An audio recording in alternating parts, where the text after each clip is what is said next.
$450 is a nice piece of change. The place is hot. I can go to ATL and go and buy an AC put in my house with that $450. And you're telling me that I'm not getting back my money? You have not come up with no better solution. What's up guys? It's Nessa here again.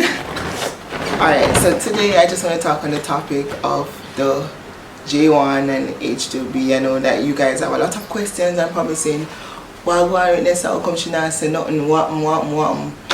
But you know, I had places to go, people to see and things to do. Yeah, I just finished my exam and I know I'm late, but at least I'm still here, you know. I'm late, but I'm here. Yeah. So I want to talk about the extension of the band on the J1 and H2B program, and I also want to answer you guys' questions. So if you guys want to hear the answers for the question, you know, stick around for my video, watch it to the end, and you know, comment down below, let me know what you think about this thing. I have a lot to say. I don't know if I'm going to say it all in this video, but I think I want justice. I want justice. I want justice. Like, I literally want justice.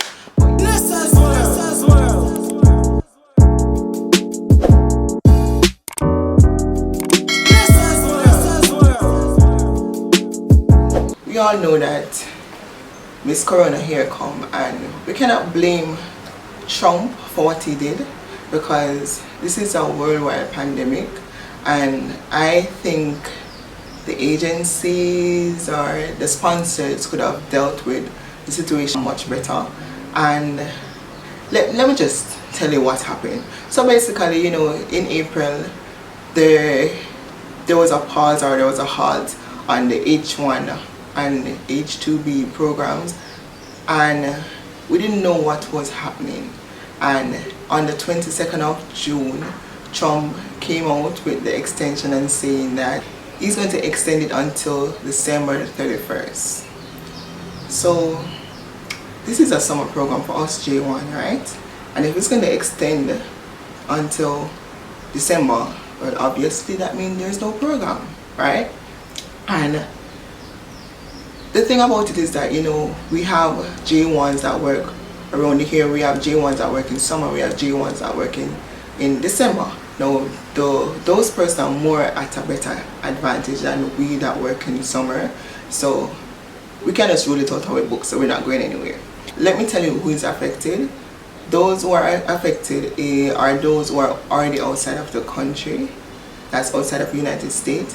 And if you're outside of the United States and you have already acquired a visa, this is a possibility that you can enter the state. But if you don't have a visa but you are already going through the process, you cannot enter the United States. If you're already in the United States, you're fine.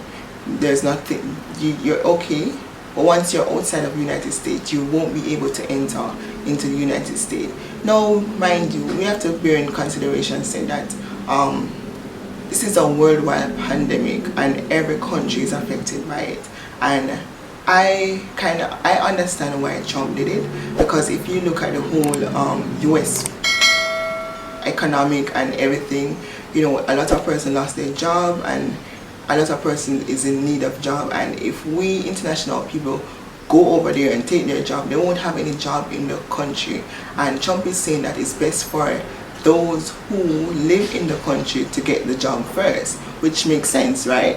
They're saying that every 60 days they're going to look into the proclamation and things may change. But guys, 60 days is like 2 months. That's the end of summer. That doesn't make any sense. Like for us J1, that doesn't make any sense. But for the H2B, you know, that can be at an advantage for them. But for us J1s, that doesn't make any sense, because in the next 2 months we're already looking to come back home anyway. Okay, so guys, it is also important to note that Trump is saying that it is stopping the entrance of person outside of United States. So if you are J1 or H2B and you're already in the country, then you're fine. But once you're outside of the country, then you're at a disadvantage, because they don't want the back and forth. They don't want you to come and take the American jobs. But once you're inside the country, you know, they may have to cater for you, and they may have to provide jobs, or if you do get jobs, then that's it, because technically you're legal in the country. And another important thing to note is not all H2B's visa, is not all J1 visa, is not all L visa is going to be impacted. The ones that are going to be impacted are the ones that are outside of United States, who don't have a visa on the effective date of the proclamation, or if you don't have any travel documents, you don't have any boarding documents and all those stuff. But once you have acquired all of those stuff, you may enter United States once it is before the proclamation date. But once it is after, then you are affected. You cannot enter the United States. But if you had it before, then you are okay to enter United States. So for instance, like me now, I paid all of my program fee, but I didn't get to pay the visa fee, right? So I can enter the United States. If you don't have your visa stamped in your passport, you cannot go. But if you have it, you can go to United States of America. Now, for those who actually already paid for their visa, and we all know that American embassy not going to open now anyway, but say for instance they decide they're going to open tomorrow and you already paid your visa, now the interviewer is supposed to have discretion to say that, you know, let us grant her the visa. But on the other hand, they're saying that, you know, it is okay if they turn you down, but they're supposed to have discretion. So if they do decide to open up the embassy, you guys can still go ahead and try to get your visa, and if you get the visa now, then now you may be able to enter. But don't waste your time, guys, don't waste your time, because we basically have like less than 2 months. 2 months, because you have to be back by the 7th of September anyway. So basically that's pretty much it that I have. Another problem that I have is that for me, right, I paid $1,600 US, right? And this whole pandemic thing is not my fault, right? And they are telling me that I'm not going to get back $450 out of my money. $450 is a nice piece of change. The place is hot. I can go to ATL and go and buy an AC, put in my house with that $450. And you're telling me that I'm not getting back my money. You have not come up with no better solution to say, okay, let's see how we can, you know, meet together, right? They're just coming at us and saying, you know what, you're not going to get back $350 plus the document that's already been printed, and you're not going to get back $100. Like, the document is printed, but I didn't receive the document. Why do I need to stand the cost, if you understand what I'm saying? And I think that they need to have a meeting with us. Let's see what we can come together and, you know, agree on, rather than saying this is what's going to happen and that's what you're going to get back. Because I understand that they're at loss too and they want to gain. They don't want to lose any money. But I think there's a better way to go around this thing. I like, say for instance, next year maybe they should just give us a just say next year go back on the program, because I am a final year student and I cannot go back on the program next year. For those who going back to school next year, you are free to go back on the program. But say for instance, for me, I have to stand a loss of $450 and I can't go back on the program. I think they should just at least said, alright, you know what, for those who are already signed up, so even if you're not in school next year, you can go on the program next year. Or better yet, just give me one 10-year visa and done, because I would surely take it. You understand? And then give me back my $1,000 and then take the $450. You understand? But I don't know. I think I need justice. I need to go up there, march, and say, yo, J1s matter, you know, final year student matter, because you're not ready for that show $450. I am not ready, you know. I think they need to talk to us though. And I heard that like in other countries all they're taking is $50. Why in Jamaica they're taking $350 plus $100 for a document that we didn't receive? I don't understand that. And then let me answer some of your questions, right?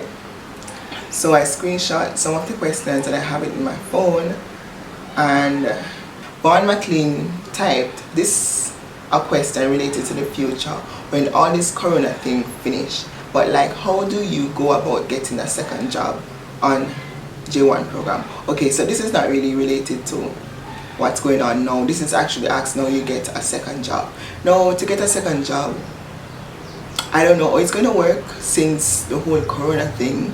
Before it was pretty easy, and I assume it will be that easy too, because in the summer they need a lot of workers, and Americans normally take vacation in the summer, so they don't have the American workers to work. So they normally take interns or work and travel students or travel, you know, outside workers, international workers to come and work for them. And some companies are short.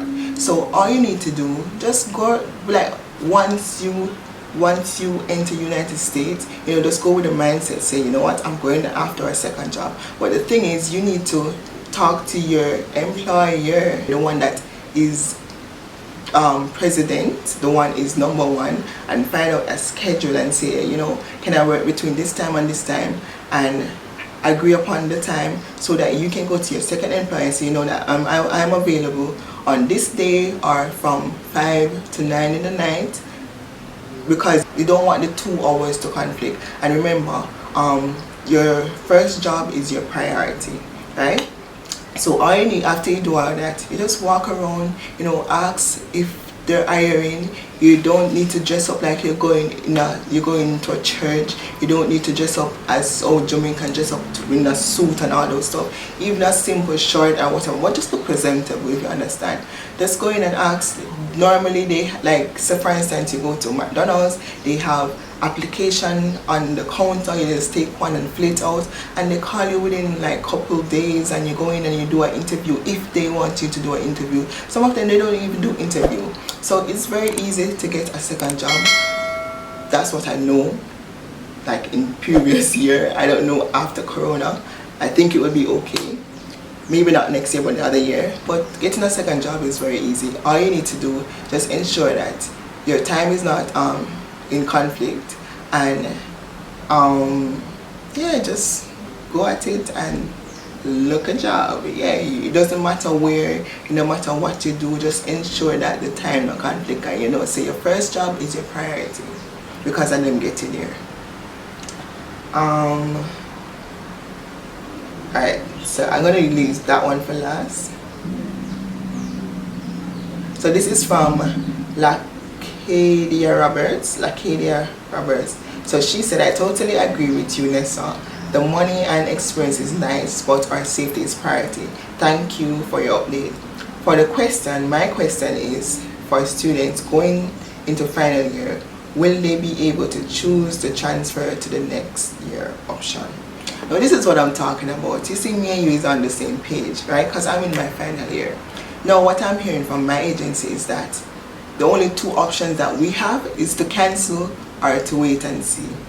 Now, since that this proclamation come out, the program actually cancelled itself. So right now we are cancelled. So we all know that they don't take final year. I am praying that Trump will look in an inner self and say, okay, let's see what we can do for the final year students, because it's not their fault. And you know, they have spent so much money and they lost so much. Let's see if we can, you know, give them this one chance to go on the program once they have already signed up in 2020. You know, I think that would be so good, and I will be so appreciative of that, Trump, if you're watching me, yeah. But yeah, for final year student, we are basically at a loss. We can't transfer over. So no, the question is no, we cannot transfer over. I'm going to remember the question. No, we cannot choose next year. We just have to come to our art right now. That's it. That's what I know. Let's pray that it will change. But yeah. So as for me and you, we should just see if we can start a business or do something with our life. Alright, so next question.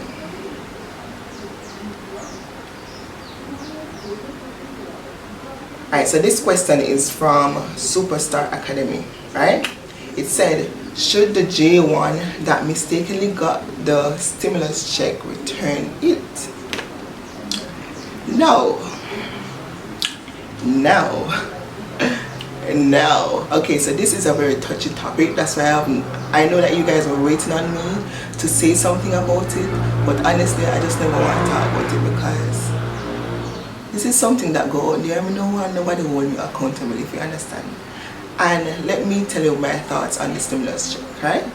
Now remember, we work in the United States and we pay tax. Now this stimulus check is for those who pay taxes in the country, and Trump decided, you know, let's give our taxpayers an advance, right, in tax credit, right?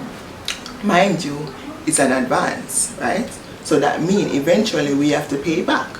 So when, say for instance, next year we go on the work and travel program and we're filing back for a tax, it's going to say that we owe IRS this amount of money.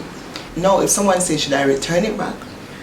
The fact of the matter is that you have to pay it back anyway. So if you want to return it now or return it later, it's up to you. A lot of persons saying that you shouldn't get it because you're J1, you work and travel, this, that, whatnot.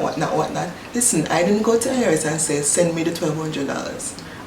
IRS, America is so strict upon everything that should miss them.